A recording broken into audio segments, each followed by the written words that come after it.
अस्सलाम वालेकुम। Voice of America की उर्दू सर्विस से प्रोग्राम आपकी दुनिया के साथ बहजत चलानी हाजिर खिदमत है।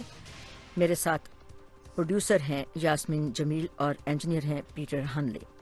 डॉक्टर जमुरत, इस तंजीम के मुतअद्दिद रुकन मुल्कों के भारत के साथ तिजारती और कारोबारी रवाबत भी हैं।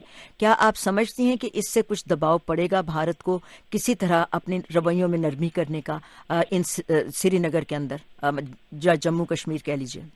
जी, हमने ये देखा है कि OIC ऑर्गेनाइजेशन जो है वो इस्लामिक ममालिक की ऑर्गेनाइजेशन तो है, लेकिन इस्लामिक ममालिक की ऑर्गेनाइजेशन होने के बावजूद जब भी मुस्लिम उम्मा पर, चाहे वो इजराइल के और फलस्तीन के मामले में हो, चाहे कश्मीर के मामले में हो, कोई भी बात हुई तो उसका इस तरीके से उन्होंने स्टैंड नहीं लिया और उस तरीके से उसको जोर से या एक मुस्बत और एक स्टैंड नहीं लिया। और दूसरी बात ये आप देख लीजिए ने क्या बयान दिए, सऊदी अरेबिया ने क्या बयान दिए, तो मेरा नहीं ख्याल कि इससे कोई सच प्रेशर बन सकता है। जब 11 करारदादी नेशंस की कुछ भी अभी तक पॉजिटिव अमल में चीजें ला सकी, तो मेरा नहीं ख्याल OIC को एक्सेप्शनल साबित चीज हो सकती है।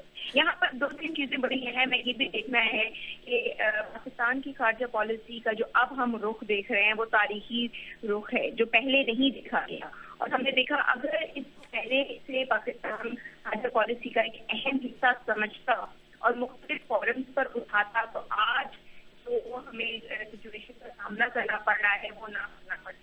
और मुस्लिम ममालिक जितने भी मुस्लिम उम्मा के इश्यूज होते हैं उसके ऊपर उनमें यूनिटी का शदीद डेफिसिट पाया जाता है। तो मेरा नहीं ख्याल कि उससे कोई एक्सेप्शनल असर पड़ सकेगा।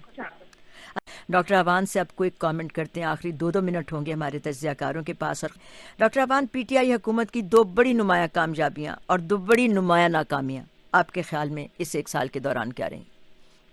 जी, बड़ी कामयाबी तो ये है कि अमेरिका ने ये तस्लीम किया अफगानिस्तान में पीस के लिए ये जरूरी है कि पाकिस्तान उनके साथ इन मुज़ाकरात का हिस्सा बने। एक तो ये बहुत बड़ी कामयाबी है। दूसरा ये कि इंडिया के मामले पर एक बैनुल-अक़वामी सतह पर जो खारजा पॉलिसी ने अटेनमेंट की हैं वो बहुत अहम है, जो पहली हुकूमतों ने नहीं की।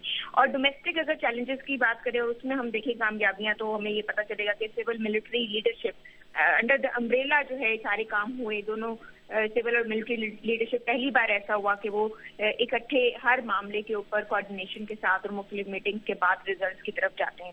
इकोनॉमी बिल्कुल सही है, इकोनॉमी में थोड़े से कुछ नुकसानात हैं क्योंकि इन्होंने उस तरह से पॉलिसी अपनी वजह नहीं कर सके। अनएम्प्लॉयमेंट बढ़ी है, IMF से डील में बहुत देर कर दी और इन्फ्लेशन बढ़ी, रुपए की कीमत में कमी आई, वो सारी बहरहाल चीजें हैं। जहां तक डोमेस्टिक पॉलिटिक्स के पॉजिटिव की बात है, जो करप्शन की कैंपेन जिसको नारा बनाया था उन्होंने अपने इलेक्शन का, उसको उन्होंने परसिस्टेंस के साथ उसको आगे लेकर चले और किसी किस्म की डील या डील नहीं दी। तो ये तो एक बहुत अच्छी उस तरीके से बात है जिससे बाद में सिस्टम जो है वो आगे आगे जाते हैं। ऑपोजिशन अहम कोई दायरा नहीं कर सकी इस वजह से क्योंकि ऑपोजिशन की अपने अंदर बहुत सारे डिफरेंसेस पाए जाते थे और वो मिलकर कोई एक लाया अमल भी इख्तियार नहीं कर सका जिसका इमरान खान की हुकूमत को फायदा हुआ।